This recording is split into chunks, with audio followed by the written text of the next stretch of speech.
Usong-uso ngayon yung mga loaf, ano? May makikita kang banana loaf, ube loaf. Pero ang gagawin natin ngayon ay cheese loaf.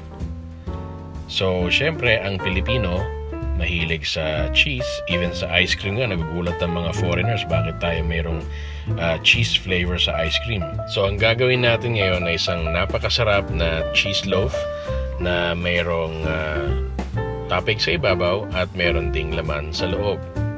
Pwede kang pumili ng cheese na gusto mong gamitin. Dito sa gagamitin natin ngayon, yung pang toppings is yung local cheese, and then yung nasa right naman is cheddar and mozzarella. Pero mas maganda kung ang gagamitin ninyo is yung cheese na medyo salty, kahit sa labas siya, kahit sa loob. Okay? Isasama ko lahat tong ingredients na to, of course, sa description, exact measurements, so i-check nyo lang. So, unahin natin itong dry ingredients, yung salt, and yung yeast, and yung sugar, and yung flour. So, again, kailangan natin i-separate yung salt at saka yung yeast dito sa ating dry ingredients. So, sa isang side, ilagay mo dun yung salt. Sa kabilang side, magkasama yung sugar and yung yeast. Okay, kasi yung yeast, it feeds on sugar. Pag ginalo mo yung salt dun sa yeast, mamamatay yung yeast. Pagkatapos nun, i-mix mo muna yung isang side, tapos i-mix mo yung kabilang side, saka mo siya paghaluin lahat.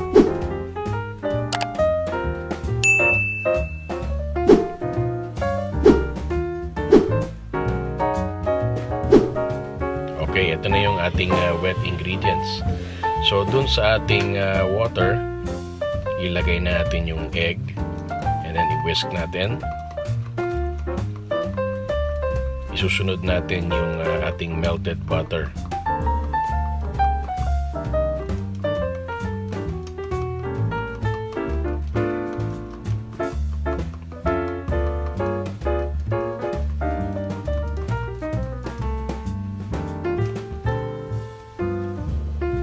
Tapos, eto na yung ating dry ingredients. Ilagay natin sa mixer.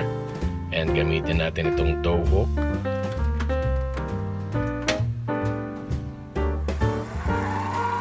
Tapos, ayan, ihalo na natin siya.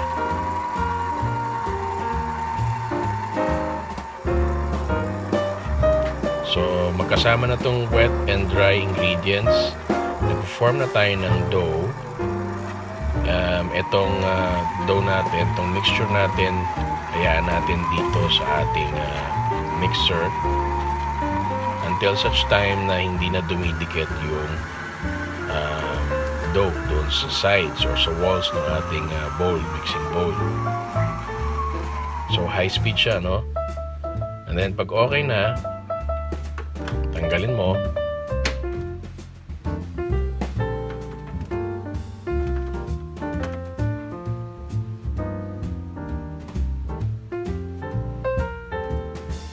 So, side din natin lahat, pati nang nandun sa dough hook.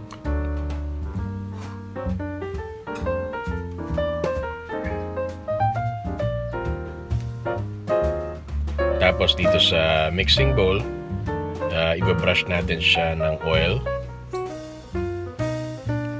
para hindi mag-stick. Hindi flour ang gagamitin natin, no, para hindi mag-toughen yung ating loaf. So, sa kamay mo, yan, maglagay ka rin, and make sure itong surface na kung saan tayo mag-knead or mag-work ng ating dough is clean. Okay? Lagyan mo ng konting oil din.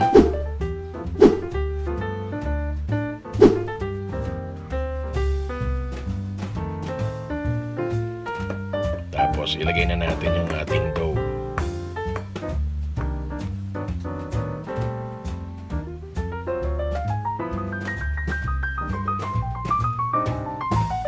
I-knead natin siya ng konti.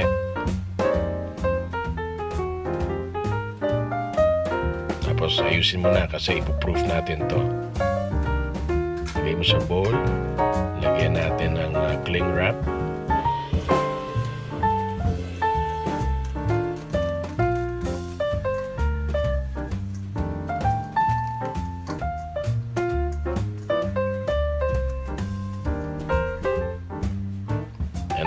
natin ng towel. Ayan, nag-rise na siya. After proofing, eto na siya. Lagay ulit tayo ng oil.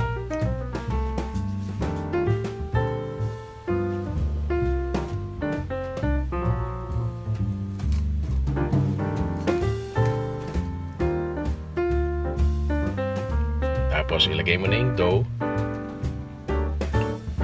And then ipapunch natin ng konti yung air out of the dough.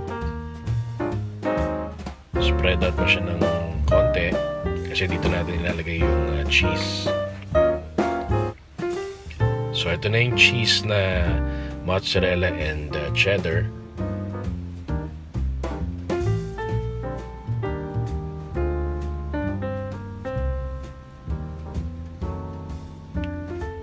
Tapos unti-unti mo siyang itupi para may enclose natin.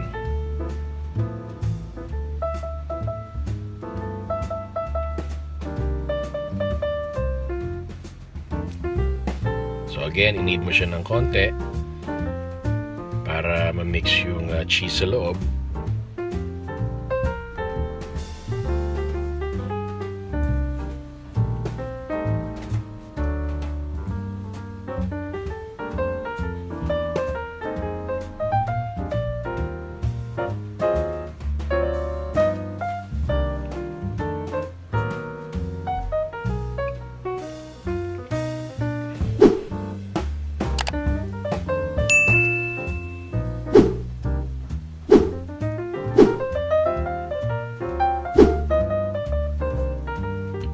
Tapos i-form natin siya into a ball. Itong sukat natin ito will make 2 loaves. So kumuha ka ng cutter, hatiin natin sa dalawa. Bilugin mo din pareho.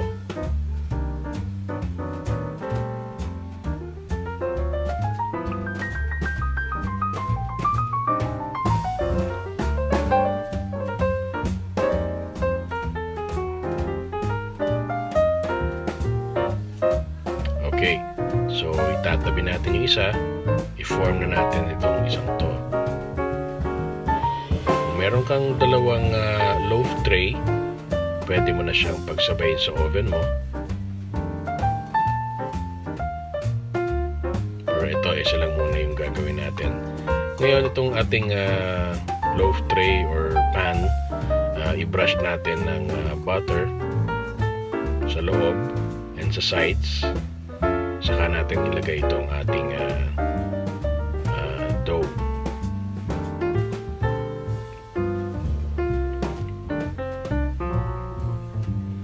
And then i-cover natin siya ulit. Hayaan ulit natin siyang mag-rise.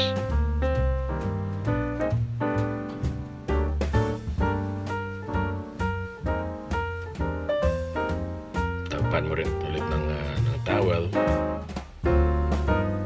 Tapos eto na siya. So kita nyo, nag-rise siya ulit. This time, papahiran natin siya ng egg wash.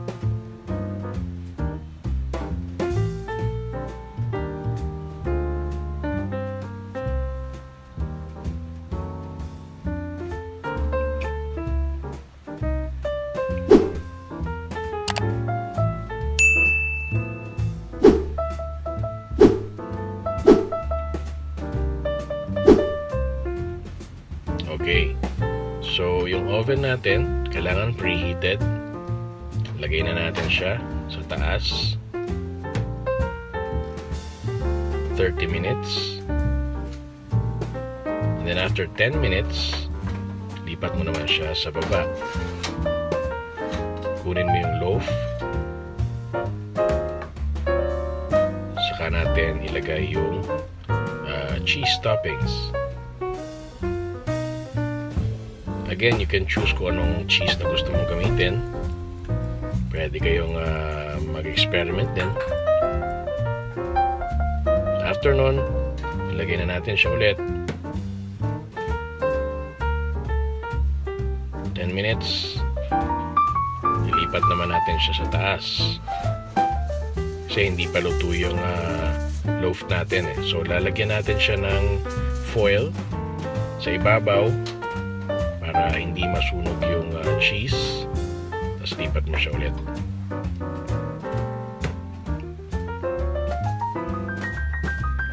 So after 10 minutes ulit, kunin na natin siya.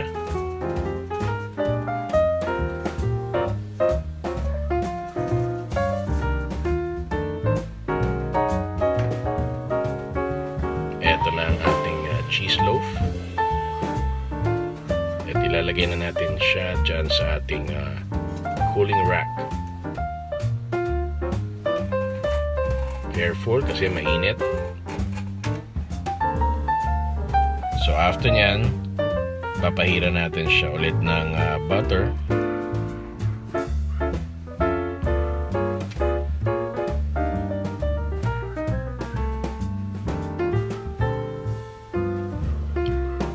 Make sure lahat ng sides lagyan natin.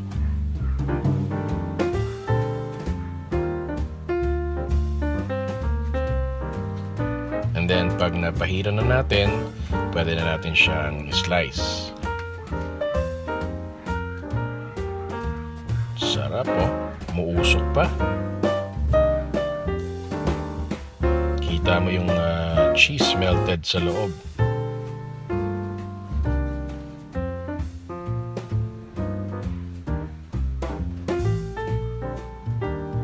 Ang sarap nitong partner din sa kape.